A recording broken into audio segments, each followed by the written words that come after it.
The truth is that I started this video at 1:53 local time, and it was 3:53 in Los Angeles time, and that was the reason for that. 1:53 is Bitzalel, and it's also I forgot, but it was something else important. But now we're starting at 4:07. This one will start at 4:07 LA time, but 2:07 local time, which is significant because it's Or. It's also Pidyon Haben.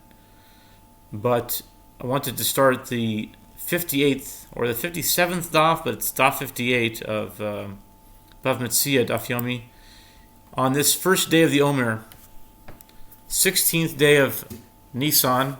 Maybe we'll do it in parts because I recorded pretty much the whole Amud, and I realized that the record button wasn't on, so I probably will just do a smaller part, little bits and pieces, and maybe we'll split into 8 pieces or something, 7 pieces. Okay, this is the first piece, and this is Bava Metzia 58a, and it's not today's daf, it's not tomorrow's daf, but it's the daf of the next day, of Friday, 58. And it's Chen. Bava Metzia Nun Ches is Noach, which is also Chen. The pasuk says, "V'Noach matzah Chen b'nei Hashem." That's the basis of all the Torah's Chen. And Bava Metzia Noach is Gematria Mordechai. And Mordechai is the hero of the Purim story, in a way. Really, Hashem is the hero of the Purim story, but Mordechai, was relatively speaking, was the. And today is the first day of the Omer, 16th of Nisan, which is April 24th. I think it's also the Armenian Independence Day. I think Armenian Remembrance Day. Mashu Kazeh.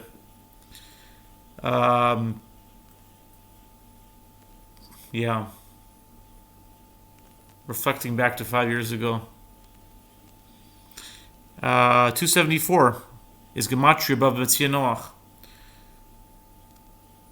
And the top of the daf says Nishbain legizbarin, v'imlav Nishbain levnei ha'ir, u'vnei ha'ir shoklin achrim tachtehen nimtzu o shehachzirum haganavim elu shekalim heim ve'en olin lahem l'shana haba.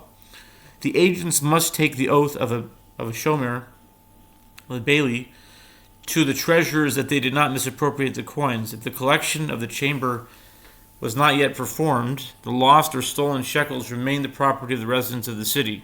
Therefore, the agents take an oath to the residents of the city.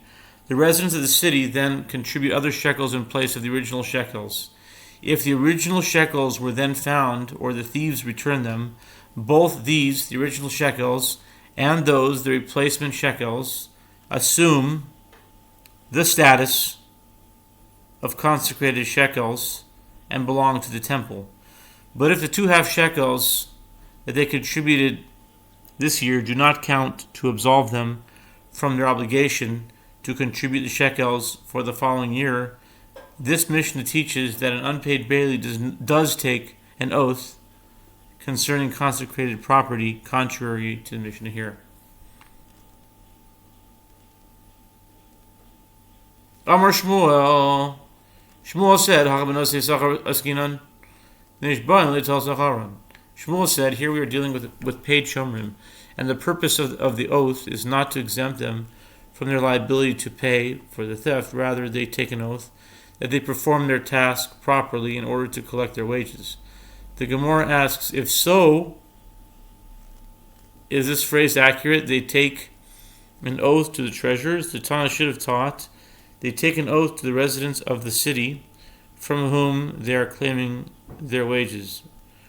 Rabbah said, they take an oath to the residents of the city in the presence of the treasurers, so that the treasurers will not suspect that the residents of the city did not contribute their shekels at all. Alternatively, the agents take an oath that they executed their mission properly, so that the temple treasures will not call them negligent.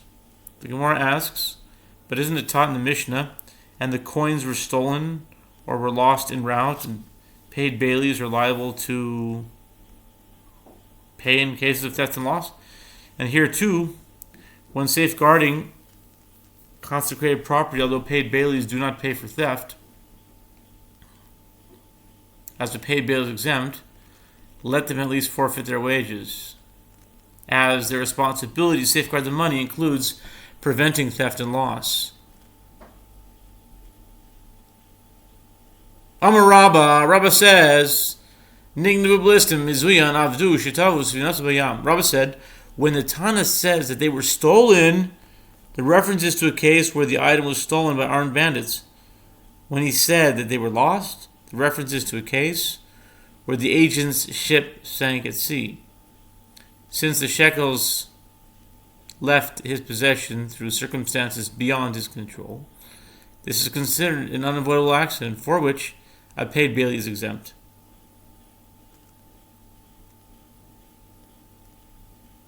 Rabbi Yochanan said, in accordance with whose opinion is this Mishnah? I think we'll save this for part 2. We'll just meditate on this for a little bit.